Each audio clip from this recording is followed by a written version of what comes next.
ready and look ahead. चांद की सतह पर पहुंचने से केवल कुछ किलोमीटर दूर चंद्रयान 3 में लगी रेड लाइट। चंद्रयान 3 में रेड लाइट लगते ही इसरो में मची खलबली।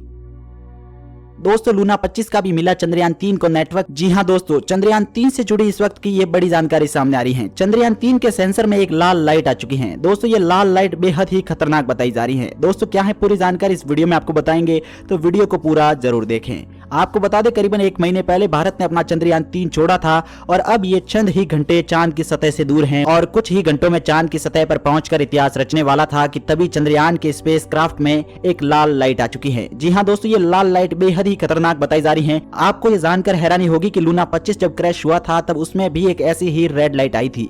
क्या दोस्तों लूना 25 में आने वाली रेड लाइट और चंद्रयान 3 में आने वाली रेड लाइट में कोई समानता है या फिर भारत के चंद्रयान 3 में आई रेड लाइट का संदेश कुछ और ही है? तो दोस्तों क्या मतलब है चंद्रयान 3 के सेंसर में लाल लाइट आने का? चलिए आपको बताते हैं पूरी जानकारी। वीडियो में आगे बढ़े उससे पहले मेरा आप लोगों से अनुरोध है कि यदि आप एक सच्चे देशभक्त हैं और अपने देश से सच्चा प्यार करते हैं और इसरो को थोड़ा सा भी अपना सपोर्ट दिखाना चाहते हैं तो इस वीडियो को लाइक करके ऑल द बेस्ट इसरो या उसके कार्य के लिए इसरो को शुभकामनाएं जरूर इस वीडियो के कमेंट बॉक्स में लिखिए। चलिए आगे बढ़ते हैं वीडियो में और आपको बताते हैं तमाम जानकारी। दोस्तों हमारा चंद्रयान 3 मिशन सफलता हासिल करने के अंतिम पड़ाव पर पहुंच गया है। रविवार रात करीब 2 बजे इसे 100 किलोमीटर गुणा 30 किलोमीटर की कक्षा में पहुंचाने का प्रयास किया गया था और यह चांद के करीब पहुंच गया है। इसकी ऊंचाई से अब यह चांद पर सॉफ्ट लैंडिंग की कोशिश करने वाला है और चंद्रयान 1 और चंद्रयान 2 मिशन के प्रोजेक्ट डायरेक्टर एम अन्नादुरई के मुताबिक 23 अगस्त की शाम को चंद्रयान 3 की सॉफ्ट लैंडिंग के आखिरी 15 से 20 मिनट सबसे क्रिटिकल बताए जा रहे हैं और इसी बीच ये जानकारी निकलकर सामने आ रही है जिससे सभी लोग हैरानी में डूब चुके हैं। दोस्तों तब लैंडर को 30 मिनट की ऊंचाई से चांद की सतह पर पहुंचने में 15 से 20 मिनट लगने वाले हैं। इसके बाद लैंडर विक्रम से रैंप के जरिए 6 पहियों वाला प्रज्ञान रोवर बाहर आएगा और इसरो के कमांड मिलते ही चांद की सतह पर चलने लगेगा। लेकिन इससे पहले चंद्रयान 3 की कहानी कुछ और ही बता रही है।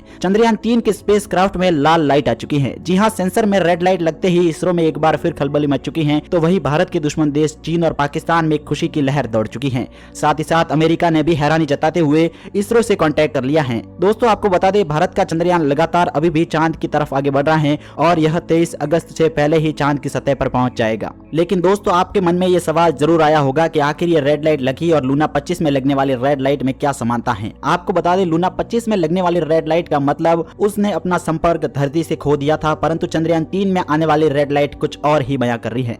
दोस्तों भारत के चंद्रयान 3 में रेड लाइट तो सेम ही दिख रही है, परंतु चंद्रयान 3 में आने वाली रेड लाइट का मतलब उसका कांटेक्ट होने से नहीं बल्कि उसका कांटेक्ट और इसरो से मजबूत होने की जानकारी मिल रही है। दोस्तों चंद्रयान जब स्पेस में था तो भारत से इसका कांटेक्ट लगातार बना हुआ था, लेकिन जब ये चांद के ऑर्बिट के जितना करीब पहुंचता जा रहा है उतना इसका कांटेक्ट मजबूत होता दिखाई दे रहा है और रेड लाइट इसी को बताती हुई नजर आ रही है।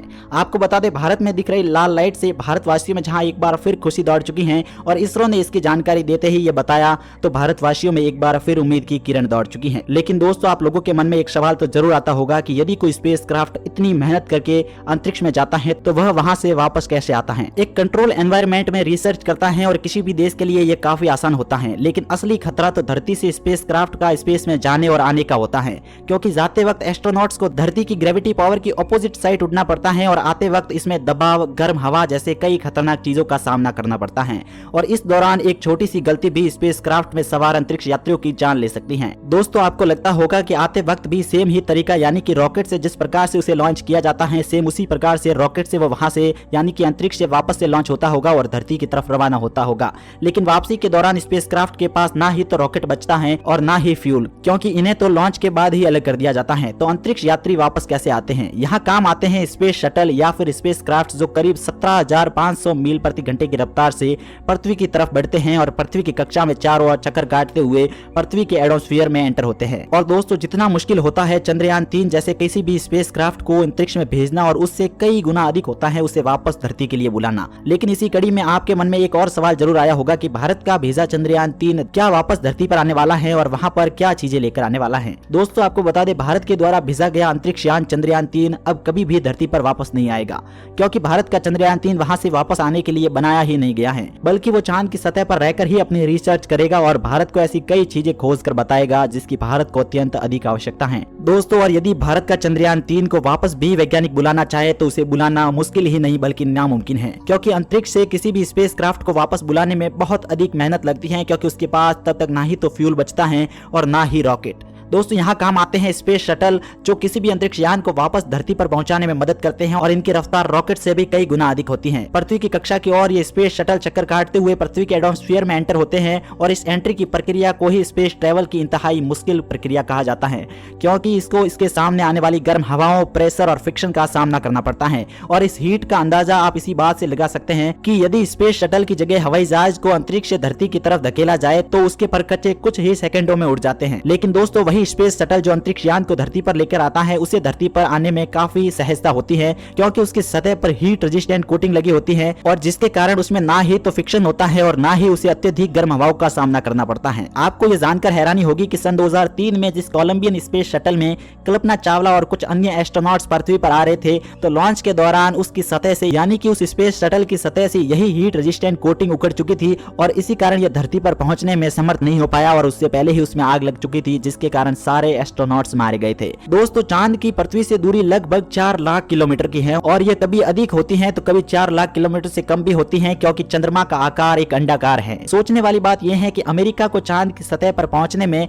केवल 4 दिन लगे थे, तो वही रूस और चीन को स्पेसक्राफ्ट को चांद की सतह पर पहुंचने में केवल 5 दिन लगे थे। तो क्यों भारत को 42 दिन यानी कि 1 महीने से भी कई अधिक दिन भारत को क्यों लग रहे हैं, जबकि अमेरिका, रूस और चीन जैसे देश आज से 10 को पहले कम समय में ही चांद की सतह पर पहुंच चुके थे। दोस्तों 14 जुलाई 2023 आंध्र प्रदेश के श्री हरिकोटा के सतीश धवन स्पेस सेंटर से चांद पर जीत पाने के लिए चंद्रयान 3 के सफर का आगाज कर लिया गया था। दोस्तों अमेरिका ने जब भी अपना स्पेसक्राफ्ट भेजा है तो उसमें कम से कम $2 बिलियन का खर्चा किया है, तो वही भारत ने लिमिटेड सोर्सेस यानी कि सिर्फ 600 करोड़ में ही भारत का चंद्रयान बना दिया है, जो कि इतना ज्यादा प्रभावी है। साथ ही साथ अब भारत के भेजे चंद्रयान के चांद के करीब जाते ही सारे सेंसर्स ऑन हो चुके हैं और इसके तीनों इंजन भी शुरू हो चुके हैं। वहां जाकर इन तीनों इंजन का मुख्य कार्य होता है चांद की सतह पर चंद्रयान के जाने वाली स्पीड को कम करना। जी हाँ दोस्तों, वहां ग्रेविटेशनल पावर के कारण यदि अत्यधिक स्पीड में चंद्रयान चांद की सतह पर जाएगा तो वह वहां पर क्रैश लैंड हो जाएगा, जैसा कि भारत के चंद्रयान 2 के साथ हुआ था। और इसरो ये बिल्कुल भी नहीं चाहता था कि भारत का चंद्रयान 3 भी चंद्रयान 2 की ही तरह चांद की बिल्कुल करीब पहुंचकर फेल हो जाए। तो उसने चंद्रयान 3 में ऐसे 3 मोनो इंजन डाल दिए हैं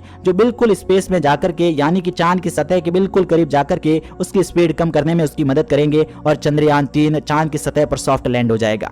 साथ ही दोस्तों चंद्रयान 3 से जुड़ी रेड लाइट में कुछ ऐसे भी बयान सामने आए हैं जिसे आप लोगों को जरूर सुनना चाहिए। हालांकि ये वीडियो काफी ज्यादा लंबा पहले ही हो चुका है, तो आप स्क्रीन पर दिख रहे वीडियो में जाकर वो जानकारी